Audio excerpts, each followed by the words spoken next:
Assalamualaikum warahmatullahi wabarakatuh. Yang terhormat Ibu Gading Giovanni Putri selaku dosen pembimbing mata kuliah biopsikologi serta teman sejawat kelas yang saya banggakan. Puji syukur marilah kita panjatkan kepada Allah Subhanahu wa taala dan sholawat serta salam semoga tetap tercurahkan kepada baginda Rasulullah Muhammad SAW. Adapun topik yang akan kita bicarakan mengenai pada diskusi kali ini yaitu tentang sistem auditori. Peserta dari kelompok 4, yang pertama ada Luciani Sandra, yang kedua ada Dewi Husniati, dan yang ketiga ada Vivi Fitriani. Sistem auditori, manusia bisa mendengar karena adanya suara atau bunyi yang diterima oleh indera auditori, yaitu telinga. Suara sebagai stimulus berasal dari benda-benda yang bergetar baik dalam zat padat, cair ataupun gas. Getaran benda akan menggetarkan partikel-partikel di udara sekitarnya. Lalu getaran yang berlangsung terus-menerus akan menimbulkan gelombang suara yang akhirnya akan sampai di telinga. Gelombang suara adalah getaran udara yang merambat dan terdiri dari daerah-daerah bertekanan tinggi karena kompresi atau pemampatan molekul-molekul udara yang berselang-seling dengan daerah-daerah bertekanan rendah karena penjarangan molekul tersebut. Manusia hanya bisa mendengar suara dengan vibrasi molekular antara 20-20.000 Hz. Telinga mempunyai reseptor khusus untuk mengenali getaran bunyi dan untuk keseimbangan. Ada 3 bagian utama dari telinga manusia, yaitu bagian telinga luar, telinga tengah, dan telinga dalam. Beberapa bentuk persepsi dalam sistem auditori yaitu yang pertama ada perception of pitch, yaitu persepsi tinggi rendahnya suara berdasarkan tinggi rendahnya frekuensi gelombang suara melalui 2 proses, yaitu ada flash coding, yang artinya suara dengan frekuensi tinggi dikode oleh neuron yang aktif lalu dikirim menuju otak. Yang kedua ada red coding, yang berarti suara dengan frekuensi rendah lebih dari 200 Hz dikode oleh neuron yang melepaskan sinaps sesuai dengan pergerakan apikal dan ciliar membran. Perception selanjutnya yaitu perception of timbre atau persepsi bahwa manusia dapat membedakan berbagai campuran warna suara yang kompleks. Contohnya dapat membedakan suara yang dihasilkan piano, trompet, atau gitar karena ketiga alat instrumen musik tersebut menghasilkan bunyi dengan warna suara yang berbeda.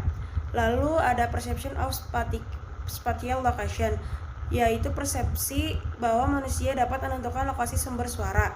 Dan yang terakhir ada perception of environmental sounds, persepsi tentang identifikasi pola suara atau bunyi.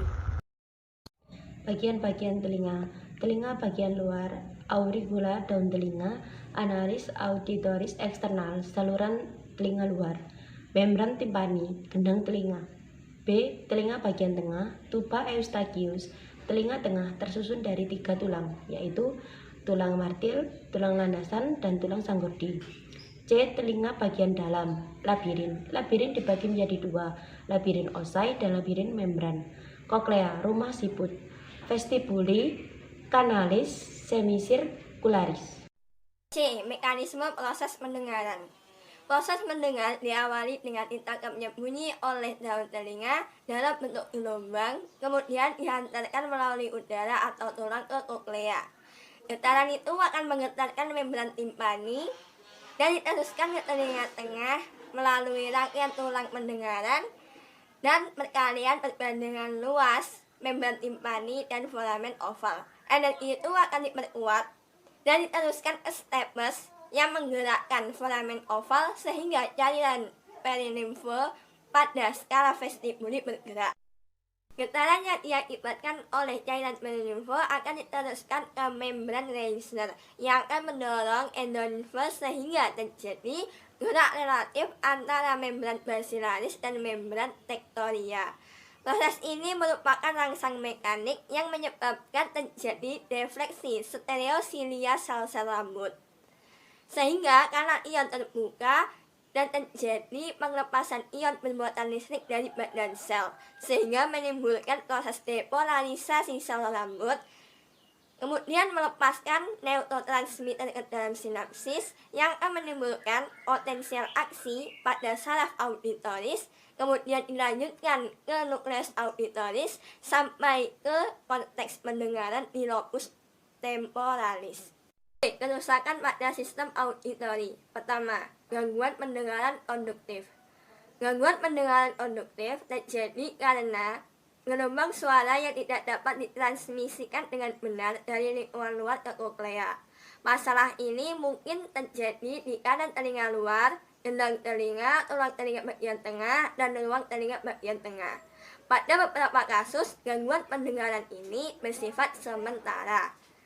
Penyebab umum dari gangguan pendengaran ini pada telinga bagian luar disebabkan oleh kotoran, benda asing atau infeksi, perforasi gendang telinga yang disebabkan oleh trauma atau krosnis, pergeseran tulang pendengaran, atau infeksi tulang bagian tengah. Kedua, gangguan pendengaran sensorimotor. Gangguan pendengaran ini terjadi apabila terdapat kerusakan pada organ pendengaran atau saraf pendengaran. Pada kebanyakan kasus, gangguan ini bersifat permanen. Hal ini disebabkan oleh penuaan, infeksi telinga bagian dalam, sering mendengar suara keras, atau obat-obatan ototoksin.